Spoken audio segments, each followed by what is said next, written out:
What's happening, family? Again, it's me, CY. It's the Genesis podcast. It's Mindset You, Mr. 8020. And we're back with another episode of the Genesis, episode 3. Today, I'm excited to sit down and chat with this person. I've known this man for almost 15, 16, 17 years. I met him as a young man. At a church that we were both members of. I've watched him grow and just blossom into this powerful, anointed man of God who is now leading his own congregation. He's a prophetic. He's just an overall man of God. He's also the bruz. He's my frat brother, so root to the bruz. Just an amazing person, man, an amazing friend. He's a wise counsel for me as well. I can reach out to him and check in with him on some things. He's always going to give me the real, what I need, not what I want to hear. So today, for this episode, I want to introduce my friend, my brother, Pastor Charles Toussaint from God's Dwelling Place, but also just my friend and my brother, Charles Toussaint. What's up, Charles? What's up, man? How are you doing, CY? I'm doing great, man. I'm glad to have you here, man. I'm glad to be here. It's a long time coming, man. It's been overdue, man. So how you and the family doing, man? We're doing good. Doing good. We just celebrated our 6-year anniversary, and God is good. He's been blessing us, and so we're growing. Looking to have another child at the end of this year. Oh, no. So, yeah. So it's going good. So what, y'all gonna have 4? Y'all planning on 4? Yeah, planning on 4. Okay, so this will be the last one. This will be the last one. I'm done after this one. So you got what's the ages again? 8, 2 in a couple of days, and 9 months. Okay. Yeah. Okay. So the next you're gonna have like 3 under 5. Yeah, 3 under. Ooh, boy, you're gonna need God for that. More power to you. 3 under 2, really. Well, we was on vacation this week, and the little baby was about to sit next to me on the plane, and then the man switched seats with me. He's like, "I'll sit over here so you don't have to." I said, "Ooh, thank you, man." I said, "My mine's is grown. I love the children. I love the kids, as they say. But riding on the plane for 4 hours, I wasn't up for that, man." So anyway, I'm glad to hear that, man. I'm glad to hear that the family's grown. I'm glad to hear that you're doing well. So, I want to get into this conversation, man. We're going to talk a little bit about your background, your calling, your vision for where God is taking you. Because one thing I know is you got that old school flair, and you got some modern to you too as well, right? And so want to see how you're able to bridge those two together and still be authentic and walk your calling out, in today's society with the craziness of the world and what's going on. So we want to jump into that. So just, tell the people a little bit about Charles Toussaint, Ray Ray. I just learned about that the other day, Ray Ray. I never knew they called you Ray Ray. They called me Ray Ray. That was my nickname growing up. Just about me, grew up in Dallas, Texas all my life. I grew up in a very Christ-centered home. My dad, he instilled us going to church. He never stopped us from going to church, even though he wasn't in church as strong as I am. But he understands and knows that God is real. And so my mom, she kept us in church, kept us at church every time the doors was open. And so that really rooted and grounded me in my faith. And when God began to deal with me at the age of 8, that's when I received salvation. And so after I got saved at 8, I knew there was something different, and I knew that I needed something more. But where I was a member of in the denominational church that I grew up in, they did not teach about living holy and all of those things to the magnitude of what I know now. And so the day I got saved at 8 years old. The next Sunday, I went back down for prayer, and I said, I need to be saved again. And it was like, why do you need to be saved again? You're already saved. Once you're saved, you're always saved.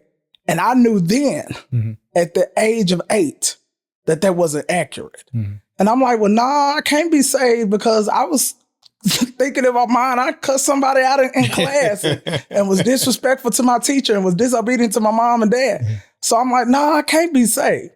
And so it wasn't until the Lord just began to take me on a journey in my own life. And really, he took me fast when I was younger.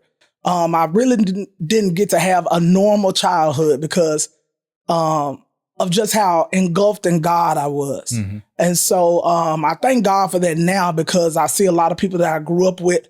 Some of them are strung out on drugs. Some of them are locked up in prison. Some of them got several children out of wedlock.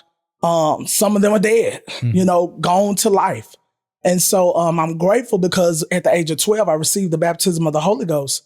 And still going to that denominational church, was one of the very first young people that ever experienced that in our church. And it changed my life forever. From there, after I received the Holy Ghost and was just, going, I was still going to the church where I grew up at, and had started preaching by that time at 12, and got acclimated in ministry, got licensed in the ministry that I was a part of. But I still knew that there was something more. And so this is how I ended up going to the Holiness Church. My aunt and uncle, who were a part of our church at that time, they joined the church that we were a part of. And I would go and visit from the age of 12 until I was 17. And my mom wouldn't let me join at 12 because she said, no, I was too young. But I asked her and I was like, Mom, I feel like God is leading me to leave our church and I want to go join this particular ministry. And she told me the day that I joined, she said, Ray, you're not going to like that church. I didn't know then, but time and chance as I progressed, I learned and understood what she was meaning.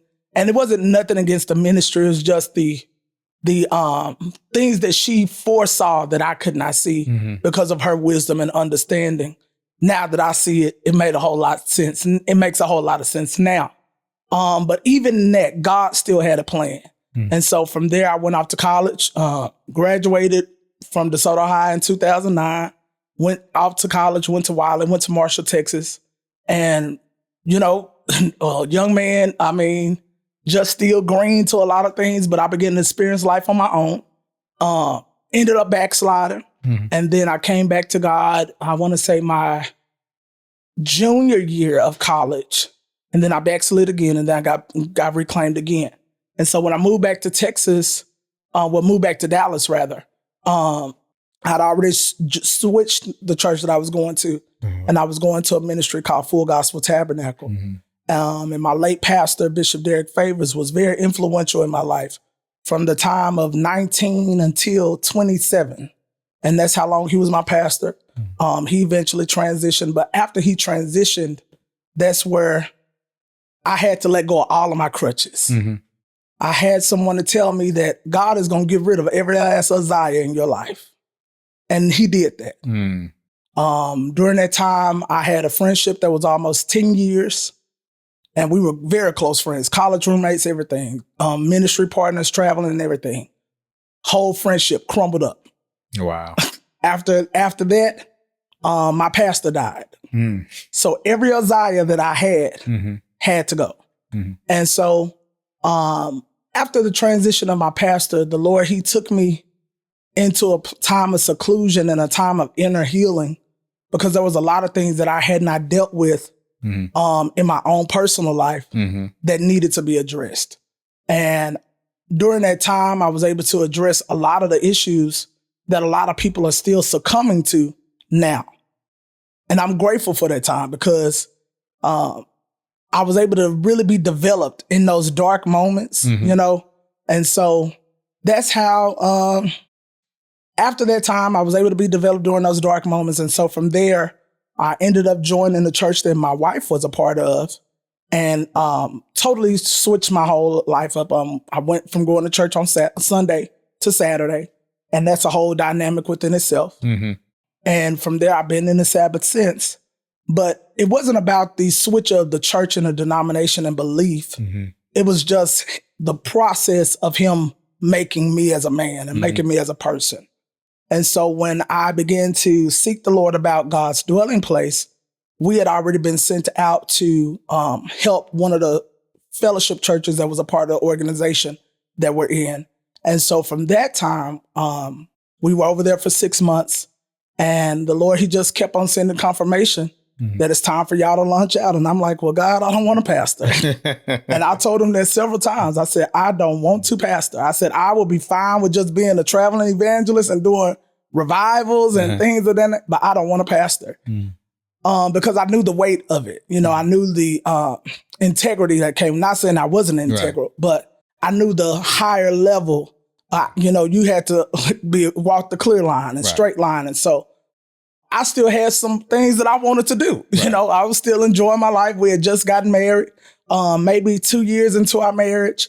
And we were still trying to figure out things within ourselves, and find our way. My wife had been previously married. So this is her second marriage. Mm-hmm. But, we were working through things within ourselves, working through things in our marriage and, being a dad already, my daughter, I've been in her life since she was 8 months old. Mm-hmm. So I came in having responsibility, came in having to take on roles as father and husband and things of that nature.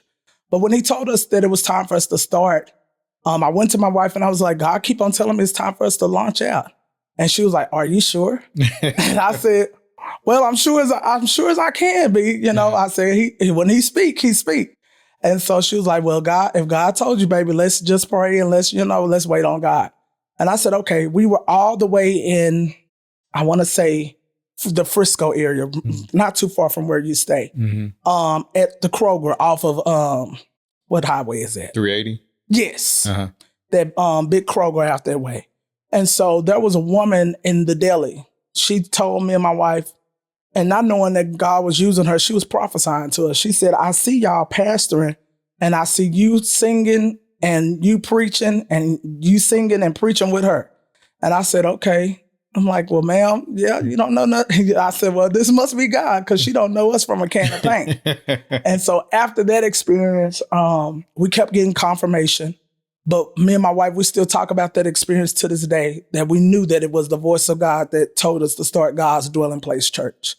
And even in starting the church, of course, you're going to have adversity, you're going to have hardship. Mm-hmm. But we really had to start in what I would say the grounds of obscurity. Okay. We started from a place to where I feel as if anybody who wants to be a pastor, you got to be crazy. Yeah. To want to pastor. We already talked about that. Yes, most definitely. Because during that time frame, we experienced so much. It was unusual warfare. Mm-hmm. People switching up on you, family switching up on you, friends walking away, you second guessing and doubting yourself. But we made it to August 28th. And August 27th of 2021, we were installed as the pastors of God's Dwelling Place Church. And we've been rocking and rolling ever since. And it has been an amazing journey. I'm grateful because we're getting ready to come up on 4 years in a little bit less than a month. Oh, wow. And so we celebrate our anniversary in December because that's when we literally started. But August is when we were installed. So we're getting ready to come up on 4 years and I'm excited. I'm grateful. Congratulations. Thank you. Thank you for that share. And it's interesting that, you talk about, some of the things that you talked about here, we've discussed personally, what I'm saying? We know each other, very well. And, I hear that thing that people say all the time too, as well. And I know you've seen it as most well. Definitely. So most definitely. I definitely understand that. So let me ask you this. How were you so sure at age 8 that, while I'm trying to play with a Tonka toy or go play football, how is it that you just had the wherewithal to say, God is speaking to me and I'm going to follow this path that God has aligned? Because, at that age, most of us don't even have that. Mm-hmm. You remind me of a Samuel when I hear that boy, when I hear that story. So I would say the wherewithal is because of my mother. Mm-hmm. My mother, she kept the word before us. And so every night we would drive home from my grandmother's house. I'm sorry. Mm-hmm. Just had a flashback. It's okay. We would drive home from my grandmother's house and we would listen to this certain radio station, mm-hmm. KCBI. Mm-hmm. And one of their segments, I'm not sure if it was, I believe it was called Quiet Moments with God or something like that. And so it would always talk about having the ear to hear God. And at 8 years old, I heard the voice of God for the very first time. And he told me that I was called to preach at 8. And I was like, no, I'm not going to do that. I said, I'll be saved. I'll get saved, but I don't want to preach. And it's amazing to me how everything that I've told God no to, that I've had to turn around and give him a complete yes. And so at the age of 8, that is what really gave me the assurance. I heard him for myself for the very first time. And my mom has so many stories about me just doing things that normal children wouldn't do. She tells my wife this story that I would always say, Mom, I'm ready to go home. And she's like, what do you mean? You're at home. You're at home. She's like, no. And she said, I would tell her, no, Mom, I'm ready to go home. No, wow. And so she was like, what is wrong with this boy? So that's where it comes from. I've always had a special innate ability. And I believe that God has certain people who have that direct connection with him from the very beginning. They just have to tap into it. Yeah. And so I believe that's where he has me. And I've been like that my whole life. Oh, yeah. I can attest to it because I remember when I met you at 16, seeing you in the church, laid out in the spirit, speaking in tongues, walking around the church, and I'm like, this guy is different. Especially like 16. I was not thinking of. I was sitting in the back of the church and try to sneak out every chance I get. Take a bathroom break for 30 minutes, and my mom come out there trying to see what I'm doing. So I've always seen that difference. And that's one of the things that I've admired about you is like just you've latched on to who God called you to be. You do that unapologetically.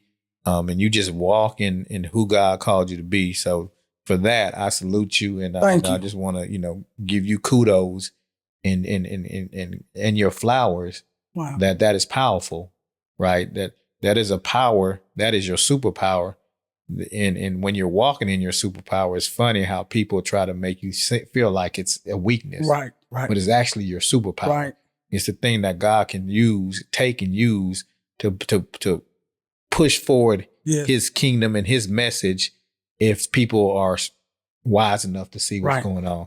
And then also when you said, when you were talking about every no that you gave God, it's funny what they say, if you want to see God laugh, tell him no. That's right. Tell him what you ain't going to do. Because if you look at me, I'm going to say, I don't want to do that. I'm not going to do that. I'm going to do this. And God going to take you, he going to drag you through the mud until you be like, okay, I'm no mas, I surrender. Right. I'm here. See, it didn't have to get to that point with me because I know you better than me. You smarter than me. The way he would do people that say no, I'm like, I don't want no parts of that. Okay, whatever you want. Hey, like you said, I'm one of them hard head, make it soft behind type of kids. I understand. I always been that way for whatever reason, and I think that's what God takes and uses from me now, right? Because one thing I don't understand, people like you be a chief, whatever in the world, you big bad bold, but when you come on God's side, you get all soft and weak. Like, come on, man, it make no sense. Yeah, that's why God saved you. So he can use that for the kingdom, most that tenacity. So let me ask you this: with you, transitioning to the Sabbath church, and you guys doing church on Saturdays, how do you balance that tradition and the relevance with God and just your understanding of, how did you arrive at that? I know you said you went with your wife, but how did you arrive at this and say, you know what, we're going to start our church and we're going to have church on Saturday morning? So even after I joined the Sabbath church, originally I just felt it as a stopping point for me. I felt as if God was going to allow me to learn things from that ministry and to move forward. It wasn't until me and my wife, we were dating. Well, we were in the beginning stages of our courtship. And we took a 3-month period away from each other. She said I was religious. I said that she was, a little mouthy and a little feisty. Hey, leading lady. Hey, lady. We love you. I love you. And so from there, we took a 3-month hiatus. But I believe during that 3-month time, God allowed me to take a look into his word and understand the value and the importance of the Sabbath. And after we came back together, I told my wife, I was like, well, I know when I pastored, God told me to have our church on Saturday, Wednesday, and Friday. And originally that was our church schedule. Now we have church on Saturday, Monday, and Wednesday. But having that understanding that when I first came into, I didn't, because it was a lot. I didn't understand everything. But as I progressed and as I began to learn the ways of God and learn the word in its fullness, in totality, it made a lot more sense. And it didn't take away from what I grew up in and what I've known all of my life, but it was an additive. It gave me the full perspective of why we would do things on Sunday, the way, how certain things we do in the Sabbath and things of that nature. And it also brought in the missing pieces to some things. So keeping that balance and that old school flair with the modernized, modern view and modern way is because I believe that we are to be bridge builders. We are to bridge the gap. And so one last word that my spiritual father, Bishop Favors, prophesied to me. He told me that I was going to be a bridge and I would be able to bridge people by denominations, by racial, ethnic backgrounds, all of that. Old, young, in between, churched, unchurched, people from all walks of life, and I've seen that take place in my ministry. We have a very dynamic ministry, and what I would say, we have a multi-generational ministry as well. The youngest are my children, and then from there it goes all the way up to we have members who are in their mid 70s, Wow. and so I thank God for that, because I'm only 34. I'll be 35 in November. Wow. And so for them to come and glean the wisdom from me, and, a lot of people, some people in church, they look at age, some don't. But I thank God that we have people who look beyond my age, but see the God on the inside of me. And so, yeah. Yeah, I mean, like I've always said, I mean, you definitely carry wisdom far beyond your age. And I think that's wild or crazy for an individual to feel like I can't learn nothing from you because of your age, right? You have to be, you miss God, right? Because you're looking for it to come in a package that you designated to be in. And God is not going to ever come in the package that you think Never. He's always going to come a different way, yes, a different method, just because you thought he was going to come that way. So that's crazy for people to say. Like I said, I lean on you. I consider you to be one of my wise counsel. You cover me. You watch out for me. So I definitely know that you are authentic and you're real. To God be the glory. And you my family.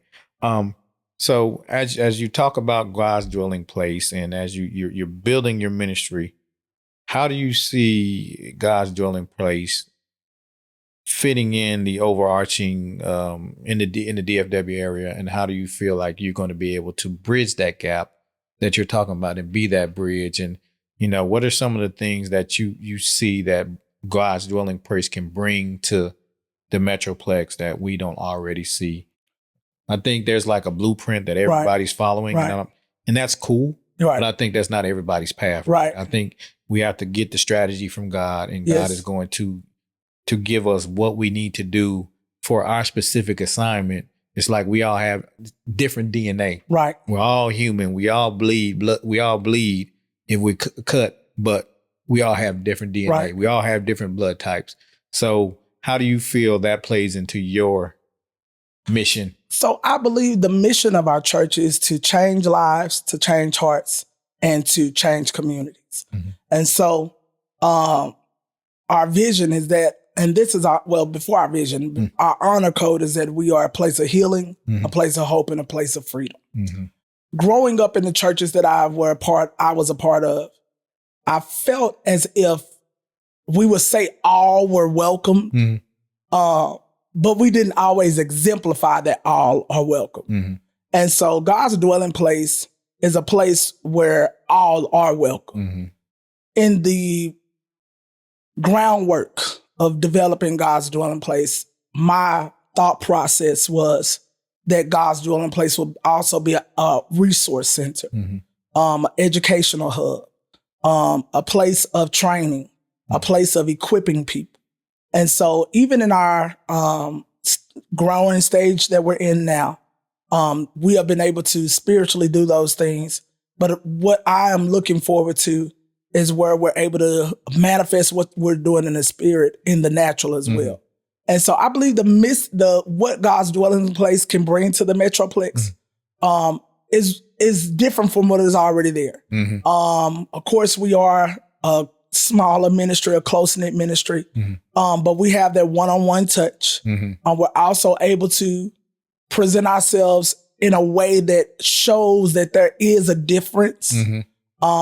And you'll see that, those who come and visit, you can tell that there is a difference about the people that are assigned to our ministry and that worship at our ministry, just by how we do, and just by the culture of the house. We are a church of prayer. And so what I have seen and what I'm seeing is that, the modern churches, they're trying to popularize prayer, but don't carry the weight and the power that prayer possesses. And so the authenticity that we have comes from our prayer life. And because of the way I plow in prayer, I believe that is what makes us different. Of course, with my giftings, the Lord has allowed me to, to operate in the office of a prophet and apostle. And I'm grateful for that. But I really believe that people will be impacted once they step in the door. And we've seen that. People come one time, their life be changed forever. Wow. And so we want y'all to come. Anybody who want to come to North Richland Hills, come on out. 8053. That's right. So let me ask you this. What do you say to somebody that said there are no more apostles? To what I say to someone that says that there are no more apostles, I believe we have to understand what the fivefold ministry is for. And if there are no more apostles, then there's no more prophets. And then if there's no more prophets, then that means there's no more evangelists. And if there are no more evangelists, that means there's no more pastors or teachers. There cannot be one gifting that's been done away with or another gifting that's been done away with and all of the giftings are done away with. I know that some people say, well, he talks about pastors in the Old Testament. So that's what, validates the office of a pastor still being in the New Testament church. But Ephesians clearly lets us know that these gifts are for the perfecting of the saints, the perfecting of the church. And as long as they're a church, as long as there are people coming to a building, somebody needs to be perfected. Yeah. So each gift has to be in operation. Each office has to be in operation. And what I try to help people to understand, every office and gifting is not going to look the same way in every capacity and in every ministry. That's good. That's good. And I know that you're also a very educated man, right? Yes, you just got your master's. You're getting ready to go for your doctorate. How does that play a role in you pastoring and in leading God's people and also being able to, fulfill your purpose? And also, is that going to be something that's going to be used in the marketplace as well? Because I believe now that, you can be on God's side, and then you can be in the marketplace doing what God is using, the gifting that God has called you to create and sustain your family. Yes. So how do you see that playing out with you getting your doctorate? With me getting my doctorate, my end result of my getting me my doctorate is that I want to open up my own charter school network. Okay. I've worked in education for almost going on 10 years now. And so what I've seen in the educational system has been a disservice to a lot of young people. It has an up, it has a down, it has an in between. But I believe that after I get my doctorate, I'll be able to be that piece that fills in the gap and help kids that look like us, Black and brown children, and those from our walks of life, those who, who children may be labeled by certain disabilities, things of that nature. It's our desire to open up our own charter school network at the end of that. And so that's how I believe I'll be able to leave my lasting mark on the earth, in the earth, within the earth as my legacy not just of me being a prophet, apostle, and a pastor, all of that, but we will have a tangible place that will, be recognized and say, oh, this is Prophet Toussaint School. This is Pastor Toussaint. This is Dr. I'm already speaking it. Dr. Toussaint's School. And so that's my desire. And I believe that will be my long lasting legacy. I believe in so much more, but I really am excited about us starting our own charter school network. And I'm looking forward to how that's going to play out. Well, I applaud you for that. And I think, in this current climate, we need every resource available to prepare our children to succeed in this climate, because the way that that is being framed is only going to be stacked for one side of the coin to win, while the other side of the coin lose. So kudos to you for that. Thank you. And I'm looking forward to you groundbreaking and opening your school. I'll definitely be there to support. Yes, sir. And I speak that I'll be able to be a substantial donor to the school as well. Sir. That's my desire, my goal. To God be the glory. And I think a lot of people, you said something about being able to work in the marketplace. The church really doesn't equip the believer for understanding that your gift should be able to work more than in the four walls. And so I believe God has given me an understanding that all of this education I've received, and honestly, when I went into college, I knew I wanted to go off to school, but I had a desire that I wanted to go to a particular school. And so I was a little biased about the school I was going to at first. And then I didn't put my all into it. And then, of course, in that time, I lost my grandmother.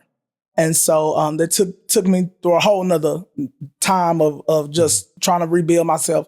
But after I realized the value of getting an education and going and developing myself through my education, I just sat down and realized you can't get all this education and not do nothing with it. Right. It's not good just to hang the plaque up on the wall. What are you going to do with it? How are you going to make the impact? And so I'm building toward making that impact. And so I'm excited about what's going to take place. But I said that to say this is that many people don't know how to translate their gift into the marketplace. And so I believe the Father has given me the understanding on how to do that and how to make that come alive. Yeah, that's amazing. And I think you're seeing that a little bit more prevalent in society. But now, typically it's like if you're doing that, you're out of line and you're not focused on this, but you can do this and that, right? So oftentimes, people want to look at what the pastor has or what the pastor's driving or what the pastor, if he's honestly, most churches he's relying, they can't get him what he wants. So he has to be able to work and be able to supply him and his wife, take care of them, right? That's his number one goal. And so I think that it's imperative that we take these giftings and use them to our advantage in the marketplace, and then take the things that we have in the marketplace and actually apply them in your spiritual walk. Right. There's a lot of skills and gifts that we use on our 9-to-5s in our businesses that we could use in our spiritual walk as well to help us to elevate and become more who God is calling us to be. But we have this ideology of I have to either do this, I have to do that. I can't apply this to that. Can't be multifaceted. You got to be one dimensional. Yeah, no, that's not God. Exactly. God ain't no one dimensional God, is he? I mean, if you think about it, if you really look at King Solomon was actually the first business consultant. Yes. Queen Sheba. Yes. She brought an honorarium for him consulting with her. The other kings would bring honorariums for them to consult with them, and he used to teach them how to run their kingdom. Yes. To streamline them and to kind of model after his. So it's interesting. Like if you don't. But I guess it goes back to like you're talking about when you start to seek after God, and God really, he says, if you seek me, you'll find me. Yes. And what he says is God's thing to hide that thing from the king is the king's glory to search it out. Like it's hidden in plain sight. Yes. And once you start to seek him, you start to find him and he'll start to open up these things to you. And you begin to understand that I have all the tools and I'm equipped. And I say this all the time. I believe each and every one of us is equipped with an inner level of genius. We just had to figure out what it is in God for God to unlock it. That's right. And for us to use it. So as far as the school And then how do you equip your leaders in church as well? Like prepare them with leadership. How do you take those tangible traits that you have and the things that you've learned and implement them into your church as well? So I take those abilities that I have to implement them within my church. I believe in structure. So, each leader in our ministry, they have assigned duties and tasks within the ministry. And so I'm the type of person, I'm not a micromanager. I believe that if you put the vision out and give the people what it is that God has given you, that they should be the feet to run with it, as the scripture says. Right. And so I believe where the Lord has given me the ability is to pull out the different gifts in people and help them to perfect and hone in on their superpower, as you said, for them to grow therein. And so I've been able to see that take place with the leaders within our church, and they're growing. And so that's the blessing that I can see. Another part with it is that, people will still gonna be people. And so oftentimes you, as the leader, you have to show them or implement ways of feedback to help them to push and stretch themselves. A lot of people don't understand the church is a business in and out all day, every day. But we just see it because this is where I'm only supposed to be spiritually developed.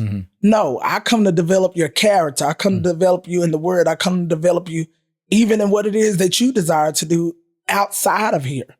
And I believe, like we just said, people want you to be one-dimensional, and they don't take the value in seeing what they are a part of or what they are buying into. Because if you don't buy into the company, you'll never go further than what you see. And so when you totally buy into what it is that you're a part of, and this goes for any church, not just God dwelling place.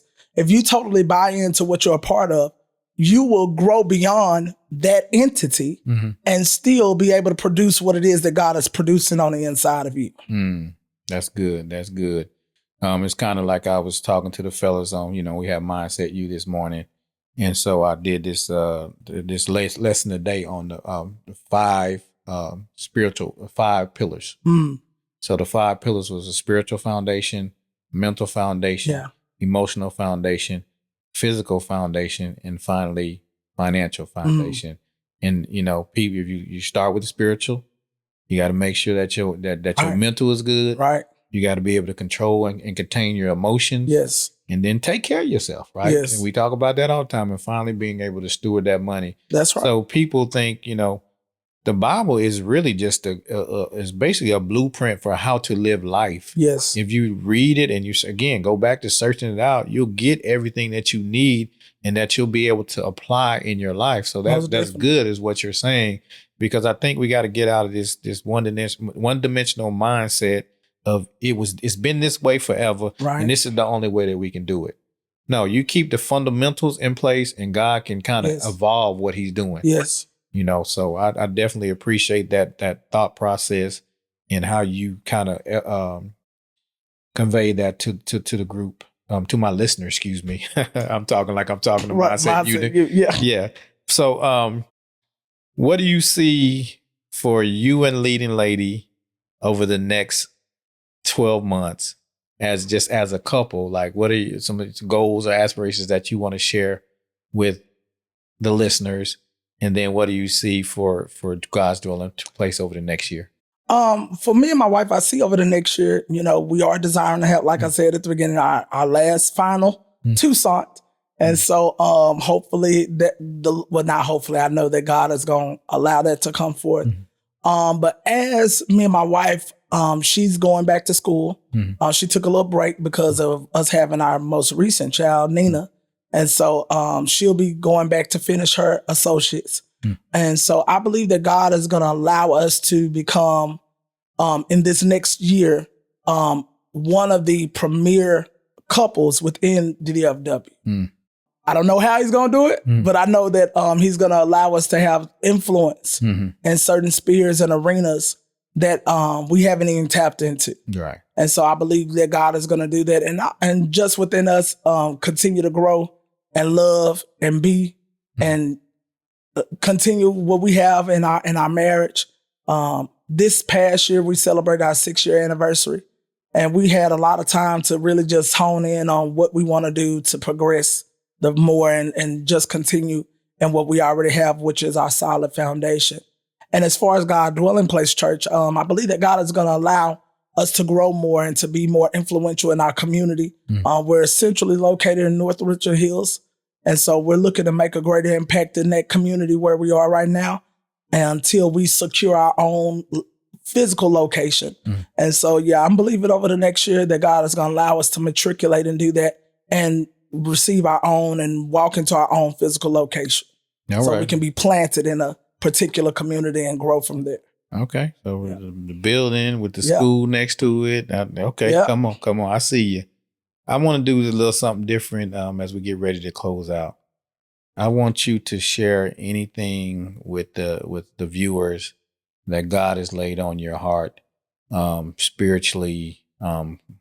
Just go for what God tell you. A couple minutes. For those of you that may be listening to my voice, I know we are living in some critical times, but we have to stay sensitive to God's spirit. And what the Lord has been really dealing with me about is us understanding and knowing the voice of God. The scripture lets us know that my sheep know my voice and a stranger they will not follow. And so in this time, I want to admonish you to build up your spiritual discipline, build up your spiritual devotion, your time, your intimacy with God, because there are going to be some things that come upon the land to where you're not going to be able to ask anybody questions about it. You're not even going to be able to get to your pastor at times. So you're going to have that ear to hear the voice of God for yourself. And so what I want you to do, if you can do it, 15 minutes of your day, take some time to talk to God. Take some time to hone in on that relationship with the Father. And then from there, you'll see it grow and see it build from there. But I want to let you know that over these next couple of months, we're going to see some things that are going to drastically blow our minds. And we have to be prepared. If you have not paid attention to the news, if you have not paid attention to social media, people are leaving here left and right. Celebrities are leaving here left and right. And this is just the beginning. But what you must do is prepare your heart and prepare your mind for what is coming next. What's coming next is going to be far greater than what we've ever seen. And I believe that if we are sensitive to the voice of God, some of these things can be overthrown or overturned by the power of prayer. Learn how to pray. Learn how to seek him. And when you learn to do that, everything else will fall into place. Thank you, Charles, Pastor Charles, Apostle Charles, Prophet Charles. As all the listeners know, God, Mindset U, Genesis, everything I do is based in giving God glory. So when you see a heavy emphasis on the spiritual, is because everything begins in the spiritual realm. And so we have to be tuned into that realm. We need to be tuned into God's frequency. And I want to share some of these things with you so that you can be ready and able to withstand what's happening. Like he said, there's so much madness going on in the world, and you see some things that you never thought you would see going on. But understand that God is in control. And if we as a group of people would just come together, no matter the denomination, no matter the color, no matter the creed, no matter the what, right, and we get together and pray in unity, and we come together in one mind, one place, one accord, we could change the trajectory of the earth. Some things are going to happen because it's the way it's supposed to play out. But some of the other things, I believe that we can reverse those things if we get in our rightful place. Yes. So I want to implore you guys to take some time to think about this. I want to shout out my brother for coming to chat with me. I've been wanting to get him on. Thank you. I'm glad I was able to come do it. Yes, sir. I've been wanting to get him on the podcast for a minute. We've been tight, for several years, and we chat all the time. He's just an amazing, powerful man of God. He has a heart of gold, and he's doing great things. Like I don't know if y'all heard that. He's been pastoring since he was like under 30. What, you start pastoring at 29? Mm-hmm. Yeah. Yeah, yeah. Yeah. I still was trying to go somewhere else, but that's another time. That's another story. So in closing, I just wanted to take some time to highlight somebody that I highly respect. I see that's moving with integrity. See that's moving with character. And I just wanted to introduce him to my audience as well. And I want to be, just a conduit for connecting great people, men of God, women of God, just people of God, so that we can come together in community and unity. And that's one thing. This is, based for men, but also this is for everybody who wants to just become the God version of themselves. So the goal of the Genesis is to give you those practical tools to become the God version of yourself, to transform you, to empower and equip you to walk out your purpose and calling in life. So this is your boy, CY. This is episode 3. But in closing, hold up real quick. Tell them where they can follow you at and tell them where the church is at. On social media, you can follow me on Facebook at Charles R. Toussaint Jr. And then on Instagram, Prophet_CRT. And the church is located at 8053 Boulevard 26, North Richland Hills, Texas 76180. And your YouTube as well? And our YouTube is God Dwelling Place Church, Inc. Yeah, so he does Monday Night Travail on Facebook, a prayer call. He does Bible study, GDPC University, Wednesday nights on Facebook. Tap in, powerful man of God, even better person, right? Sometimes people are so focused on the title of who they are, but don't really understand who that person is. I'm telling you that this is an honorable man of character. So in closing, this is your boy CY. I used to always tell you, stop talking tough and living weak, and just take some time to reflect, redirect, and improve who you are. Focus on those 5 pillars: spiritual, mental, emotional, physical, and financial. And I guarantee you, if you do that, you'll begin to see that you're multiplying, you're being fruitful, you're subduing, and you're having dominion. And that's what God has called us to do. And when you do those things, watch God move the needle forward each and every day. And before you know it, you'll be a mile ahead of where you were. So in closing, this is the Genesis. This is episode 3. CY, Mr. 8020, signing off.